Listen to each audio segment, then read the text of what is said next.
పదే పదే అంటే చాలా డిఫరెంట్‌గా ఉంటది గదండీ! ఇప్పుడు ఒక వెహికల్ వస్తుంటేనే వెహికల్ సౌండ్ గుర్తుపట్టి నానొచ్చిండు అని అవును. పరిగెత్తుకొని ఎళ్తుంటారు పిల్లలు. అవును. చిన్న చిన్న సందర్భంలో ఫ్యామిలీ అందరం కలిసి బయటికెళ్ళడము, కలిసి తినడము, కలిసి ఉండడము, కూర్చోవడం, ఎన్నుంటాయండి అవును. జీవితం అంటే చాలా ఉంటది. అవన్నీ రోజు ఉండవు గాబట్టి అదేదో ఒక సందర్భంలో గుర్తు జేసుకోవడం. నేను గూడా బిజీగున్నట్టే వస్తాడు నాన్న అన్నట్టే జెప్తా. ఎవరు లేరు మనతో అని జెప్పేసి అంటే చిన్న పిల్లలు గదా!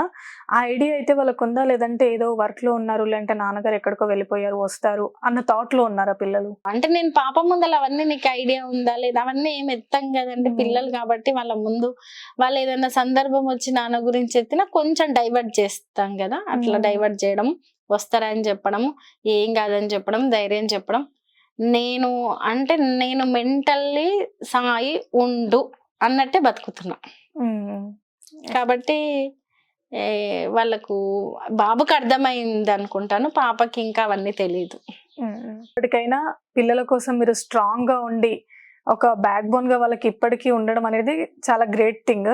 ఎందుకంటే మీది ఆల్రెడీ 17 ఇయర్స్ అటాచ్‌మెంట్ మేము కూడా చాలా ఇంటర్వ్యూస్‌లో చూసాం గదా! చాలా మంచిగా ఉన్నారు.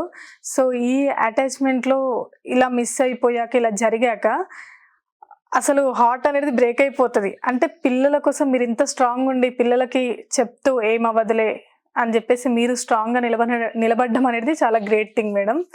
అండ్ అంటే చిన్న పాపకైతే ఇప్పటికి ఐడియా లేదు. కాకపోతే మీరెప్పుడైనా అనిపించిందా? నేను వీళ్ళని చూడగలను అంటే నాన్న లేని లోటనేది నేను తీర్చగలను అని జెప్పేసి? హ్మ్. పూర్తి స్థాయిలో ఎవ్వరము అంటే సింగిల్ పేరెంట్ ఎవరైనా అమ్మ లేకపోయినా, నాన్న లేకపోయినా ఎవ్వరు ఆ లోటుని తీర్చలేరు. అది చాలా టఫ్. ఉన్న ఒక్కరికి ఆ బాధ్యతలన్నీ నిర్వర్తించడం అనేది చాలా టఫ్.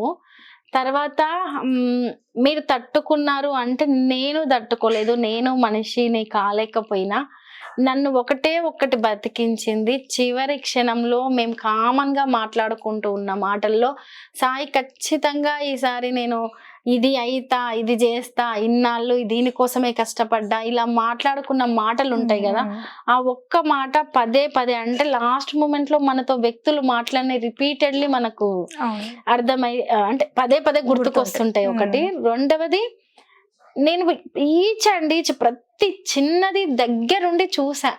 మా హ్మ్. జీవితాన్ని మేము దగ్గరుండి మలుచుకున్నాము. కాబట్టి నాకు ఎట్టి పరిస్థితుల్లో అది చేయాలి అనేది నేను తె అట్లా అనుకోని ఫిక్స్ అయినా గాబట్టే నేను బతకగలిగాను. అది గాదు నేను తట్టుకోలేకపోతున్నా. కాకపోతే నేను బయటికి బాధ లేదు, ధైర్యంగా ఉన్నట్టు నాకు నేను సమాధానం చెప్పుకొని అడుగేస్తున్నాను గానీ, లోపల నా బాధ ఎంతుందో నాకే తెలుసు. హ్మ్.